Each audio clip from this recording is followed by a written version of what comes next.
So now we turn to the final panel of the day, the science of self-care, innovations in consumer health. This session will explore how data and technology are transforming how we monitor, manage, and understand our personal health. Moderating the session is Professor Lena Mamakina, Associate Professor of Biomedical Informatics at the Vagelos College of Physicians and Surgeons, and also the co-chair of the Health Analytics Center in the Data Science Institute. As a researcher, Lena designs data-driven health tools for everyday use, especially for managing chronic conditions like diabetes. Her work bridges computer science, behavioral science, and medicine, bringing human-centered lens to this session on consumer health and personal data. Lena, the floor is yours. Thank you so much. Hello, everybody. Thank you for being here with us. It's a great pleasure for us to be here and to talk to all of you. And today's session, this session is going to look at a number of different issues related to using data in health, in consumer health in particular, but we also will take a broader look at using data in health more generally. So, as you all probably know, health and self-management are one of the areas where explosion of data has been very noticeable in the last several decades. With new advances in sensing and monitoring technologies, there are more opportunities for individuals to track their behaviors, track their health outside of the hospitals. All this generates vast amounts of data, which creates great opportunities for the healthcare community and for the individuals to learn how diseases evolve over time, or what behaviors impact diseases and health. But it also creates many challenges. We all very quickly realize that processing these increased volumes of data is going to be very burdensome for individuals and for clinicians. And many clinicians already struggle with their patients coming in with spreadsheets of records, with apps that collect data, trying to make sense of all this data. Obviously, this is a great opportunity for data science and AI to help with processing, identifying valuable inferences from this data, and generating insights for both care and self-management. And there is exciting research at Columbia University that specifically looks at these opportunities. So we will have several speakers today. The first one, Noémie Elhadad, who is the Associate Professor and Chair of the Department of Biomedical Informatics at Vagelos College of Physicians and Surgeons, will specifically look at how to use personal data in the context of one of the enigmatic diseases, poorly understood diseases, endometriosis. She will talk about how her experience designing and deploying the Fendo app, which helps individuals monitor their experiences, generate new insights about this poorly understood condition, and also engage in self-care. But again, data in health goes far beyond self-management. There are enormous opportunities to use data within hospital settings to both provide better patient care and also to streamline business processes. Hospitals don't just provide patient care, they also have to run as businesses. It's really important for hospitals to manage patients, to discharge patients on time. And there are many opportunities to use data and data science to improve that. So our second speaker, Dr. Carrie Chan, will be talking about that. Dr. Chan is a John Howard Professor of Business in the Decision, Risk, and Operations Divisions and the faculty of the Healthcare and Pharmaceutical Management Program at Columbia Business School. And her talk will specifically focus on how to use data and data science to improve flow of patients through ICU. And finally, it is important to think about applications of data science and what problems we can solve with them. But it's also important to think about what kinds of methods we use and how well those methods account for individual differences, and also in differential, perhaps way data is collected from different individuals. You've heard before about questions of fairness and bias in AI, and healthcare is another area where fairness and bias have critical importance. And the third talk you will hear from Drago Pleko will specifically look into using causal inference to tackle questions of fairness and bias in AI. Drago is a postdoctoral researcher in the computer science department. He's working with Professor Elias Berenbaum, and he specifically focuses on trustworthy data science, including both statistical and computational aspects. So hopefully this is going to be a relatively comprehensive set of talks, again, tackling different issues related to use of data and AI in health and healthcare, with a specific focus on patient care and self-management, but also looking beyond. We're going to have these 3 talks. There will be some time for quick questions, clarification, follow-up questions in between talks, but then we will have a more general discussion at the end.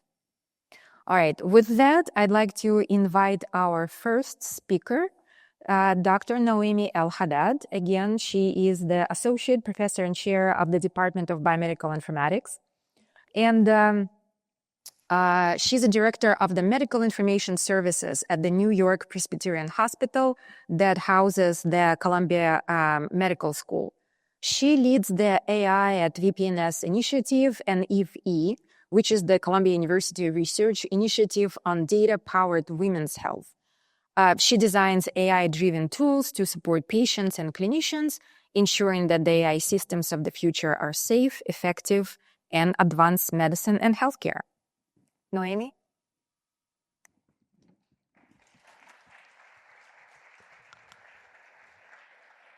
Hi, everyone.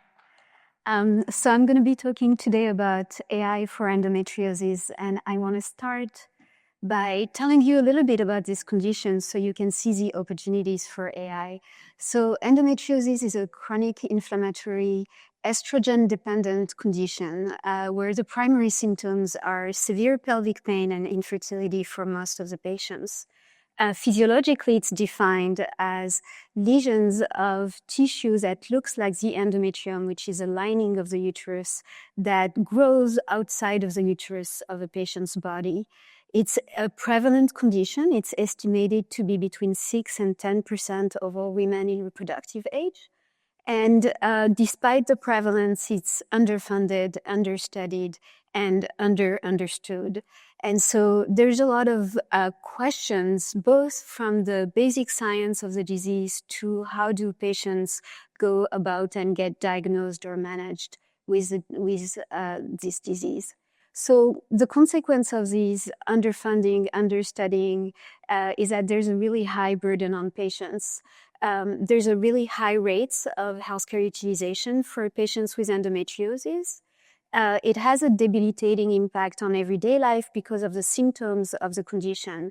And yet the diagnostic journey for patients is quite complex. There's no biomarker to diagnose or to monitor the progress of the condition. In the US, for example, it takes on average a patient 7 types of clinicians that they would go and visit for them to finally get to their terminal diagnosis of endometriosis. And that means that there is on average, again, a delay to diagnosis of 6 to 7 years. Treatments are limited. There is no cure for the condition. And most treatments currently focus on symptoms, which means pain management and infertility treatments. What's interesting is that beyond the fact that these treatments do not tackle directly the condition, there's no understanding about who will be reacting and responding well to what type of medication. And so there's this very high heterogeneity, both in symptom presentation, but also in response to treatments. And then finally, self-management is complex. The patients experience a lot of flare-ups, but those are hard to predict for patients and for clinicians. There's no established guidelines about how to manage your day-to-day conditions, and it's difficult to find out which self-management strategy will work for each individual. So what are the opportunities for data science and AI for endometriosis? I think I like to think back to the root problem of this condition, which is that it's understudied. And so the first thing we want to maybe do and use AI and data science for is to characterize better with today's instruments and today's technology this disease and describe it, quite frankly. So what this goes after is addressing the data gap. We don't have enough descriptions of the disease to be able to study. And this is a known phenomenon in women's health overall. You might know that until 1993, women were not part of most clinical trials. And for women-specific conditions, there is just hardly any scientific data available to study those specific definitions. So one goal here is to identify data that can help us characterize better this disease. When we think about the lag to diagnosis, there's a fantastic opportunity here for AI to help connect the dots in existing data sources and bring about earlier detection of the disease thanks to things like predictive models.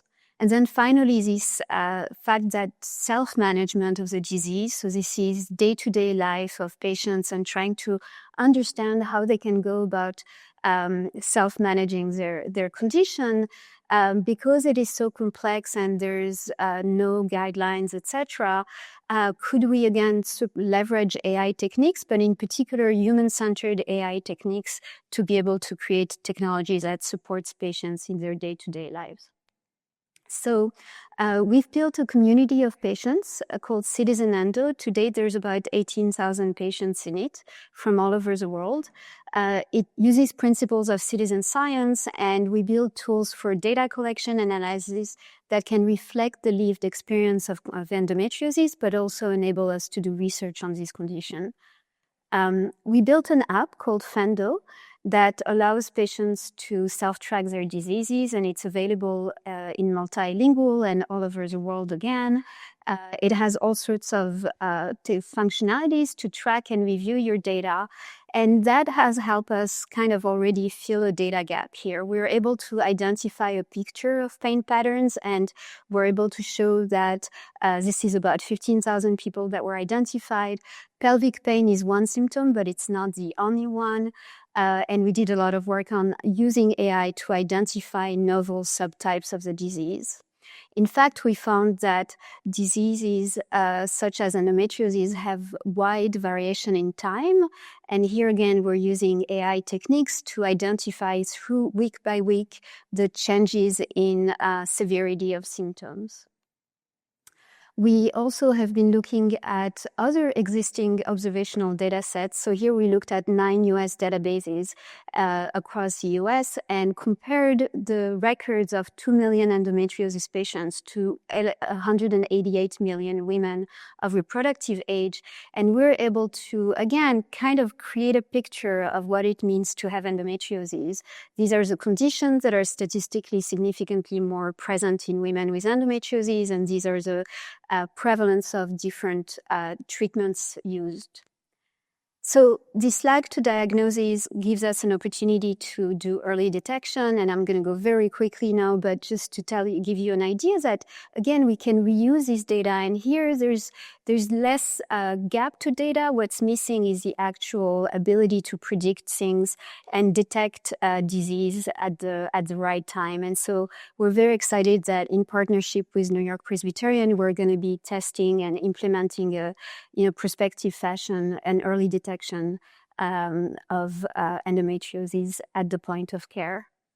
There's a lot of opportunities, again, in self-management, and I'm just going to mention 3 here. We have been using a lot of human-centered and participatory design to inform the design of intelligent systems. We use reinforcement learning to create individualized self-management strategies, and we use predictive modeling to forecast flare-up episodes. And so I'm excited to talk to you about all of this, and I want to thank all the members of my team and collaborators. Thank you.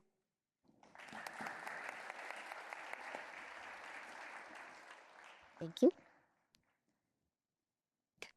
quick clarification, follow-up questions for Noémie before we proceed with the next speaker?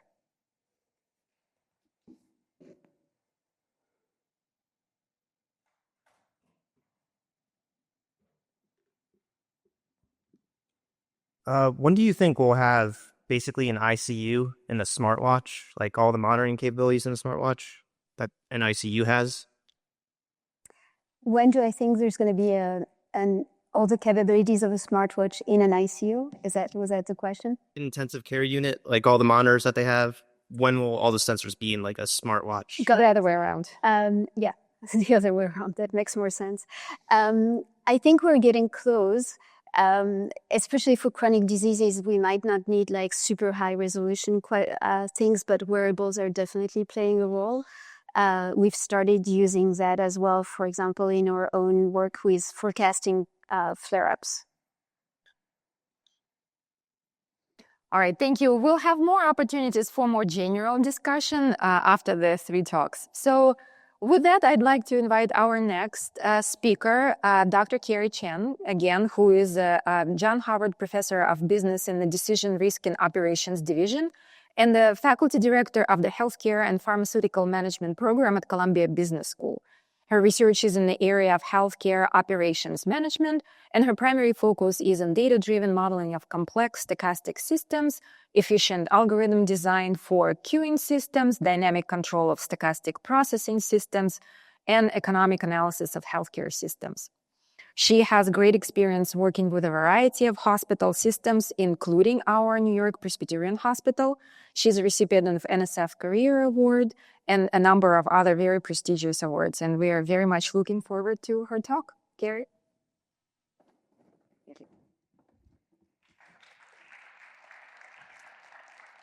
Thank you, Lena, and thank you all of you for being here today. So it's a great introduction to the entire panel that Lena provided, which was telling us that there's so much more data in the healthcare space being developed every single day. And relative to other industries, healthcare has lagged behind on utilizing this data. We're at the cusp of a transition where we can see opportunities like what Noémie was describing to really leverage this data and push healthcare forward. So I want to talk to you a little bit today about some work that we've been doing in operationalizing some of these predictive analytics, specifically in the emergency department. So if we think about predictive analytics, and Noémie provided a great example of early detection with endometriosis just a couple of minutes ago. There's been a lot of focus in the healthcare space about predicting when people are going to develop certain diseases, so that early intervention can potentially utilize fewer resources and have better outcomes. And so the question is, how can we leverage these predictive analytics and actually operationalize them in practice? What are the benefits that we're going to get by using these predictions? So that's what I want to talk about today. So I'm going to give you some context of emergency departments. All emergency departments have what are called surge plans. So when there's more patients than there are staff and resources available, these hospitals have to implement their surge plans. There's a bunch of different things that can happen. It can be canceling elective surgeries. It can be rerouting ambulances to other emergency departments, and it can be calling in surge staff. Now, to get people to come at that last minute, you typically have to incentivize them. And so the cost is that you have to pay them an incentive amount.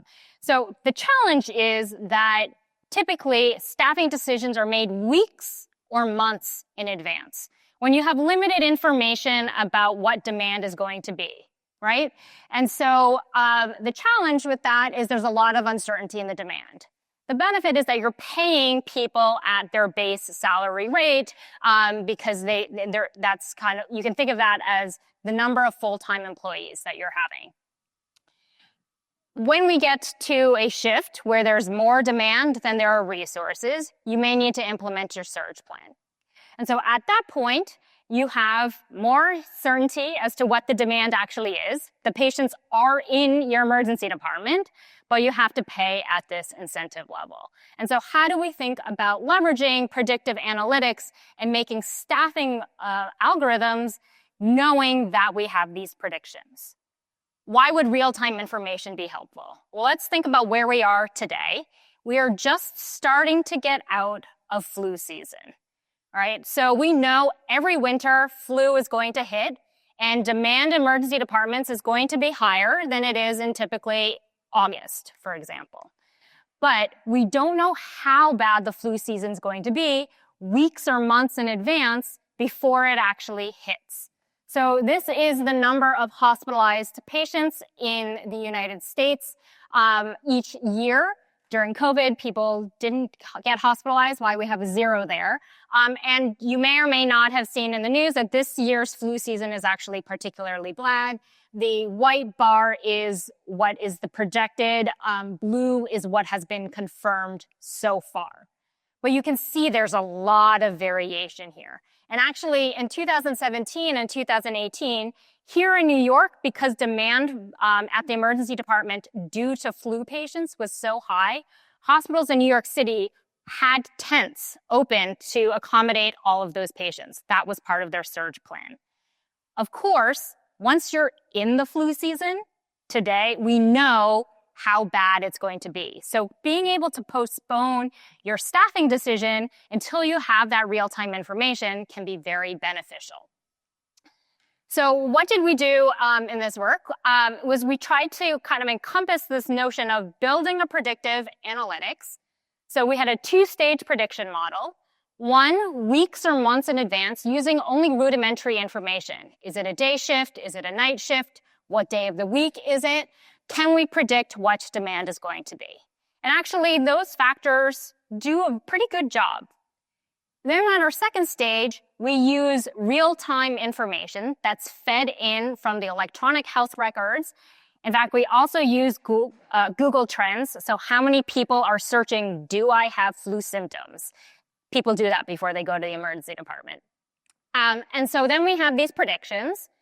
And then the next question is, how do we make staffing decisions based on them? And so we use a queuing model to basically come up with a staffing algorithm that's easy to calculate, has a nice interpretation, and we can show that it achieves near optimal performance. So it has good properties that we can actually operationalize.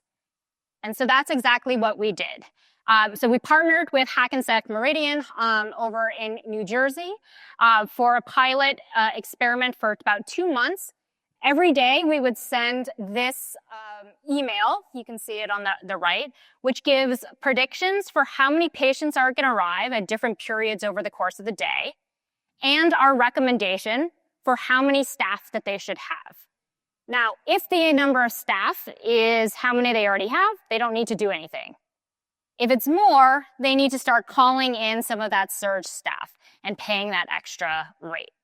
So we implemented this at Hackensack Meridian, and what we found was that for various measures of access to care, so how long patients waited to be seen in the emergency department, how long they spent in the emergency department, how many people waited, threw their hands up in the air and said, I can't wait any longer, I'm leaving without being seen, so that's the last one. We saw there was no impact on these measures of quality and access. We did find that the staffing costs were reduced by about $162 per hour. And so if you project this over the course of an entire year, we project that this would be savings about $1.4 million per year. In a country where hospitals, about 40 to 50% of them have negative operating margins, these types of changes where we're just leveraging the resources we have in a smarter way driven by AI can have a really big impact. So I want to leave you with an optimistic view. We always talk about in healthcare the triple aim, better outcomes, better access, lower costs. And it often feels very unattainable. And so I want to give you the optimistic view that AI has the opportunity to really help close this gap and achieve this triple aim. So with that, I think I'm just barely over. So thank you very much. Thank you. Any quick clarification questions for this talk in particular?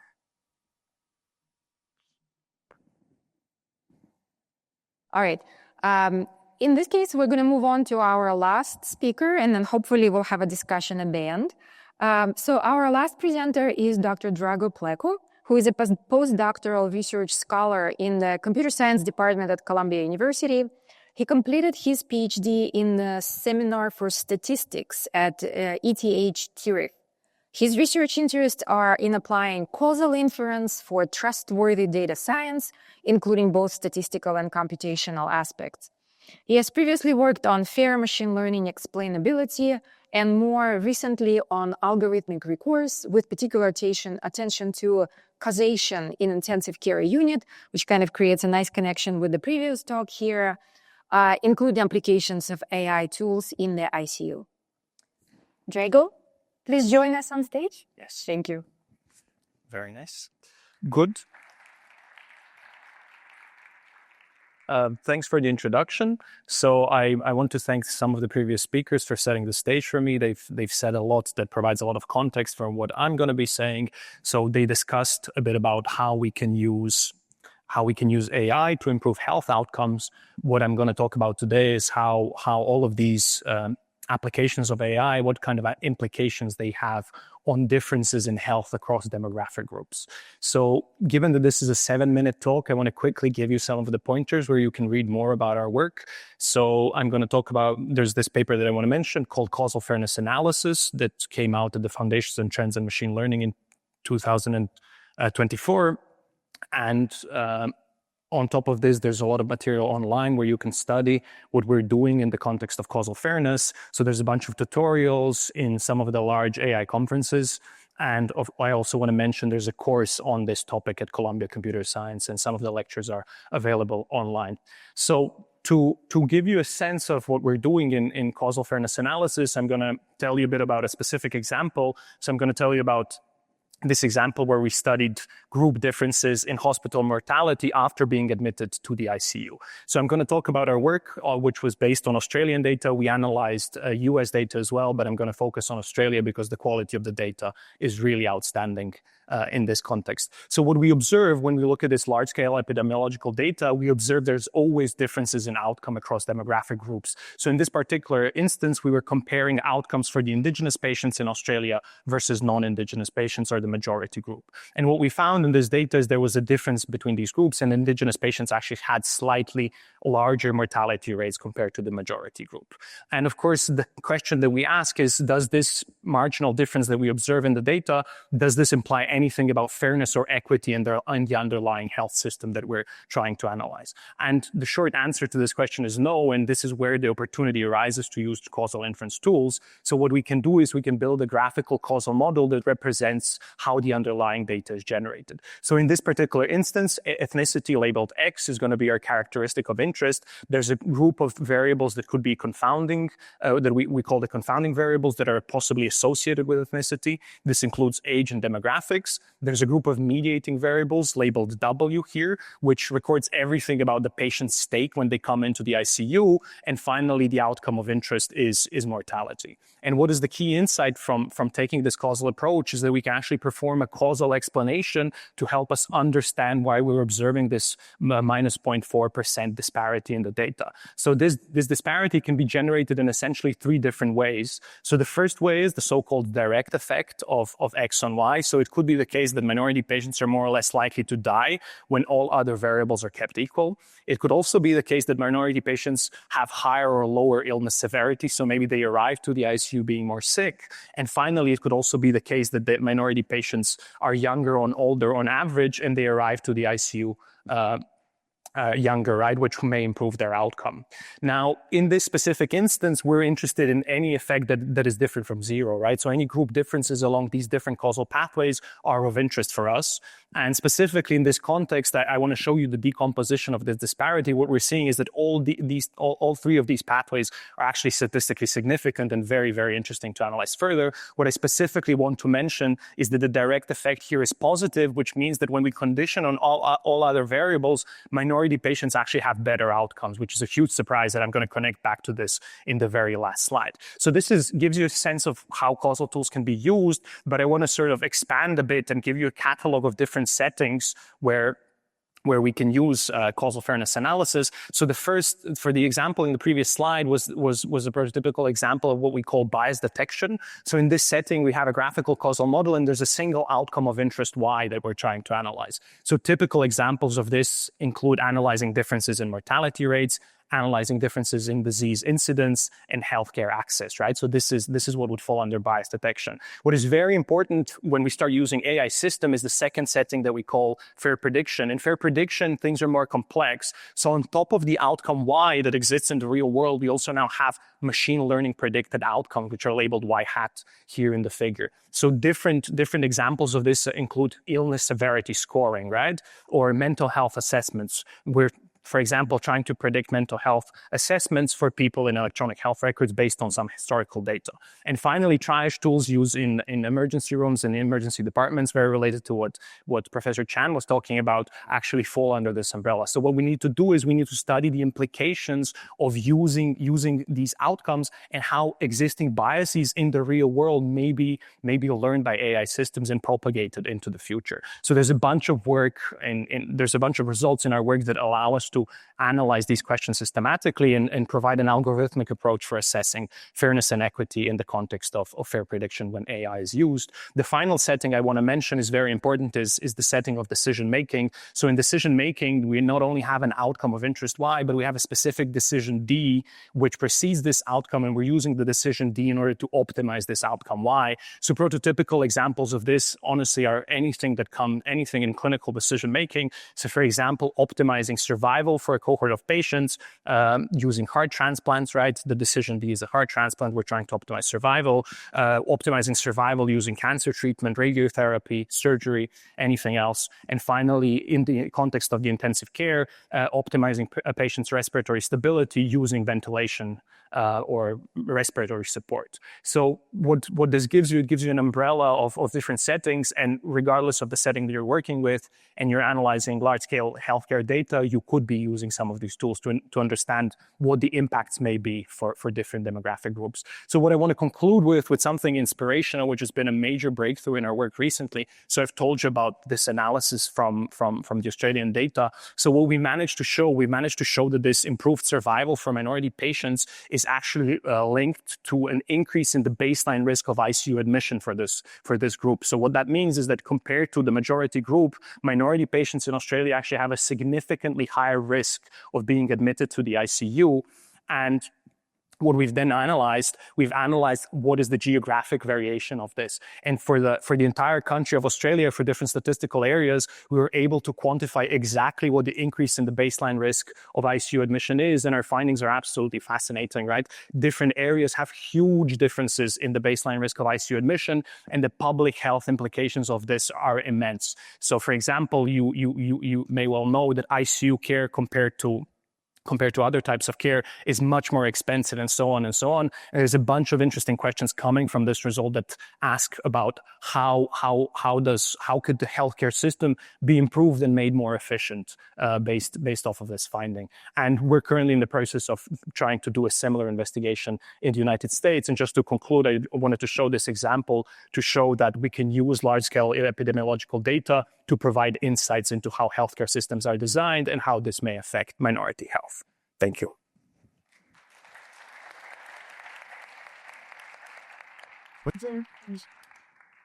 All right, thank you so much to all our speakers. And now we have some time for questions. There are 2 microphones in 2 sections, so please line up for the microphones. Thank you so much.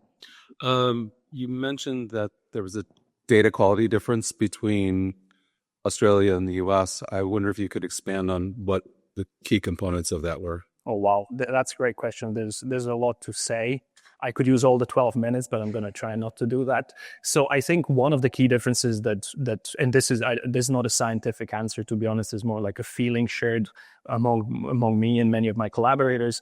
The healthcare system in Australia, as you know, is a national healthcare system, and it's not fragmented, right? So for example, in Australia, you have a national database that collects all of the ICU, records all of the ICU admissions in the entire country, which is quite fascinating, right? And it's been data collection has been going on for the last 20 years. countries. So of course, if you have everything in a single database, doing the type of analysis that I showed is actually possible. In the US, things are much more fragmented, right? You have different healthcare providers, you have different insurance companies, and so on and so on. And merging and combining different EHR sources in the United States is a major challenge, which prevents you from doing these types of investigations easily at scale. Thank you. Hello. My question is for the first speaker. I was curious if during your data collection, you discovered any gaps, specifically when seeking data about endometriosis patients who are transgender and non-binary, and if those gaps have influenced your inclusive design of Fendo. Yeah, that's a great question. We did. We use a lot of different engagement techniques to try to get as diverse of a population to study. And we found that the ways to engage different groups was different among different groups, and we needed to pay attention to that. So I didn't talk about this, but that played a very high impact on the type of data that we have. We have some limitations, for example, geographic ones. We're present in 40 states, but we very much have more people in the coast than within the country. And I think for transgender and non-binary, a lot of the information we gathered was with respect to access issues in treatment, really. Thank you. On the side, please. Yes, this is for Professor Elhadad. So thank you, and I want to wish you the best of luck in your progress and research. But my question is about how you combat biases in healthcare. So you surveyed over 2 million patients and whose treatment, and I'm assuming also data, right, has been impacted by health biases. So I'd like to ask how you combat these biases in healthcare. We've seen research where women are administered less pain medication when reporting the same amount of pain 1 through 10 as a male. So could you just elaborate on how you factor in these biases embedded in your data, and how you combat perpetuating those biases, and maybe how the work of Professor Pleco can help you in that? Yeah, absolutely. That's a great question. And in fact, we do use some of Drago's techniques in our work. So I think, the population I described here is all women, but even within women, there are a lot of disparities. One of my students published recently a paper looking at racial disparities in treatment and in access to diagnoses, and finding things that are interesting where Black women, as you kind of hinted at, have access to less pain medication than white women, for example, especially in our case prior to access to a diagnosis of endometriosis. But while there's still a disparity after accessing a diagnosis, it kind of reduces itself, which is kind of good news, still not fantastic news. There's a few things we can do, right, to look at this data. One is to gather independently type of collected data sets. So I'm very interested in looking at what patients tell me directly through an app and what electronic health record and claims data set tell me, and contrasting and comparing. And if we find differences, then that tells us something about the way in which data was collected or the way in which healthcare is carried out for women versus men. The other one is to try to compare and contrast different populations within each data sets, and kind of going after reproducing these findings across different data sets. So Drago mentioned quality issues in data. We, in our case, are leveraging things like Odyssey, which gives kind of a common data model to be able to compare, healthcare patterns in one side versus another in the US or in Europe versus the US, for example.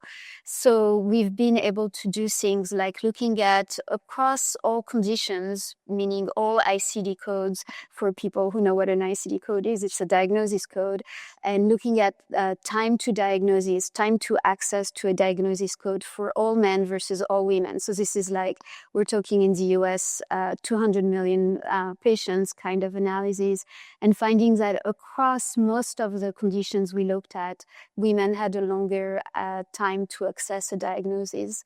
And so once we know this, we can try to, when we build predictive model, try to mitigate for this. But I think it's really important to just do the job of describing and running causal analysis, for example, to get a sense of, is it that women are more complicated physiologically? Is there really gender bias? Or are women more healthcare, have more healthcare utilization than men, these kind of things, and how does that mitigate the biases that we find? Thank you. Thank you. Can we have a question from that side, guys? Thanks so much. A question to the same speaker. Amazing work. Anything that can reduce the unnecessary suffering associated with endometriosis is really compelling.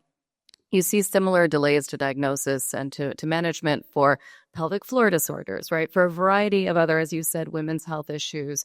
And I think I'm curious about your thoughts that there is a risk or a potential for, due to funding, due to RFPs, due to advocacy groups, a lot of siloed or issue or condition-specific models proliferating.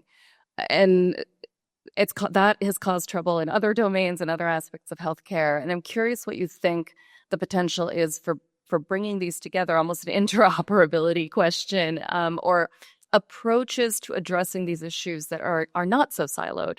I'd love to hear your thoughts. Thank you. Yeah, I very much appreciate what you're saying. I think I want to first put a shout out for some of the work happening at Columbia, which is that in the School of Engineering and in collaboration with us at the medical school, we've started a Center for Women's Health, trying to get exactly at this question, which we can't just go after each disease on its own, and we need to be much more holistic about it.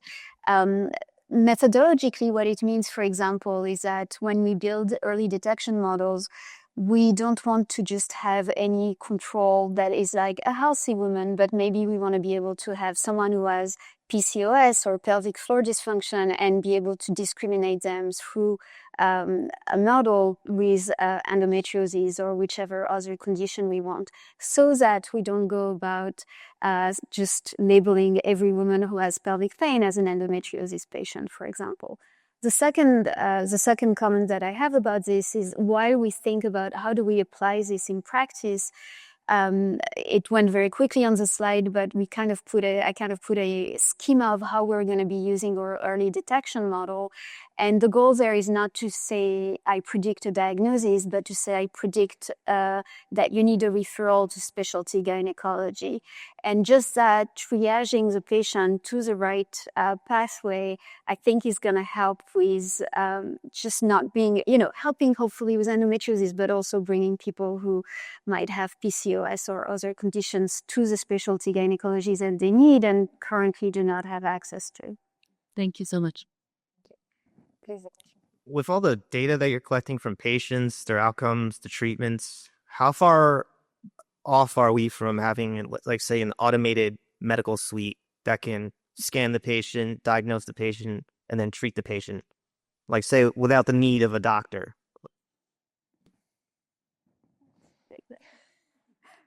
I'm going to say we're far. But I think, there's a lot of... OpenAI just said, they're going to solve cancer in the next two years, and maybe they will, and I'll eat my words. But I think we're not there yet. I think part of it is the difficulty of the current data. We talked about data quality. Carrie talked about just the healthcare processes, right? And how difficult it is. Someone comes in, there might not be enough resources for them and they just leave. And what does the data look like for those patients, right? And so I think right now, the data that we have is not the right one for us to study physiology of disease and to treat patients accordingly or anything. So we lack the right data, we lack the right knowledge, and we lack the ways of deploying this. We don't have in healthcare right now pathways for AI-driven solutions to be deployed. I can go on this, but I want to give a chance for others to talk about this, if that makes sense. Actually, perhaps I can take my advantage as a moderator and throw this question to make it maybe a little bit more general and also throw it to the rest of our speakers.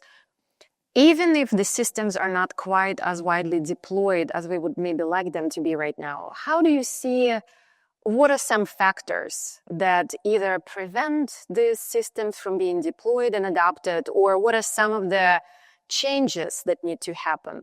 How much of it, so Noémie talked about the data quality and how much we can rely on data.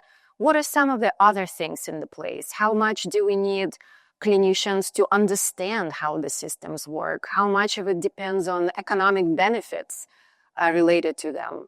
Can you share your thoughts on that? I think you see some examples in specific disease categories where the models are getting to be much better and can be just as good or even better than the average. I mean, you're seeing these sensationalized headlines that are describing that, right? But I think that, behind all of this, with the data quality, there's a lot of pre-processing of that data that is happening to make it usable. And so we're very far, I think, from a point where we can just throw all of the data that's being generated out there and hope that it's going to put out a very neat diagnosis. And I think from just a person standpoint, there's something very different between having a physician sit down and kind of describe there's risks associated with a cancer diagnosis. Here are the different options. It's not a death sentence, but here's how we can move through this together versus a very separated and robotic response that you would get from an AI. So I think that we're moving in a direction where the AI is going to certainly help significantly and kind of pull away all of the noise that exists out there to help the clinicians streamline their diagnoses, but to get to a point where I think we're quite far away from that model. Yes, I would agree, and I appreciate the question. And I think Lina is actually the top expert to give some of the insight on this. So I think one of the important aspects is how humans interact with AI. There's an increasing body of work, and one thing that is very unclear is as soon as you adopt an AI tool, how does this affect the current clinical practice that you have, right? In the ICU, you have examples of this, that people, for example, if you have an alarm system that tries to prevent a specific condition, clinicians may start to relying on this system, and they may there could be a change in the data collection because they're relying on the system, which could have a feedback loop, and this system could stop working over time. So in some sense, there's a lot more to understand. There's a lot more to understand in how implementing AI system actually affects the practice that is ongoing. So I think huge opportunity, a lot of great work, and many people thinking about this. I think this is one of the key questions moving forward. Thank you so much. We have more questions? Thank you so much. This question is initially for Noémie, but I think all of the speakers can give me a little bit of insight on the consumer health data, because self-reported data and data coming from the sensors and all kinds of other mobile devices have the problem of being low quality, or as we understood as subjective. And I'm wondering, is there any way to meaningfully interpret those data and to really advance our understandings of, for example, diseases that we are understudied, and also we don't have a clear understanding of what's the mechanisms, and are the consumer health technologies and those data from these kind of devices play a role in advancing the understandings of those? I can start with an answer. Thank you for that question. So philosophically, I think we have to decide to believe the patients. And so if a patient tells you they're in pain, I think we should believe them. And I have no problem with self-reported data. Of course, there could be trolls in the data set. There could be, but there's ways to get around that when you consent people for a research study, or you use data from consumer health apps. Just because in the case of consumer health apps, there's so many people, it's somehow the numbers kind of help you mitigate all of these issues of individuals not giving you the right data. So, but overall, I think I think of self-reported data the same way I think of a doctor documenting care in an electronic health record. Both are actually subjectives, and they're both based on some underlying reality. But what we see in the data is a human deciding to document something. So I'm not too worried about self-reported data from patients the same way I'm not too worried about doctor notes and clinicians' narratives about patients. For those of us who are worried about this data, I think because now we have wearables and we have more tests that are available at home, etc., we have a great way of contextualizing this data with self-reporting and triangulating between different modalities. And what we see so far, it's limited, but things like heart rate seem to be correlated with, for example, intense episodes of pain in some women's health apps. And so for me, that's just another way of validating this first assumption that I make about the data, which is believe the patients. Okay, thank you so much. And maybe I'll just add to this one last comment. I think I need to wrap up. But there are many opportunities now to use AI, for example, to enrich patient-generated data, to provide more context to it.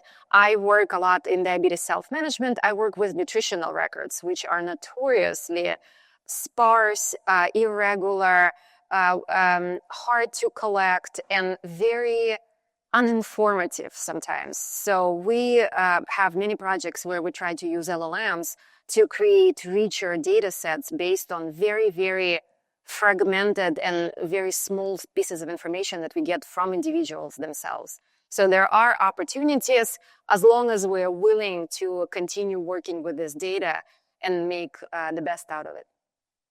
All right, I think I'm going to switch to being a moderator, and thank you all for engaging with us, and let's thank our speakers again for their great talks.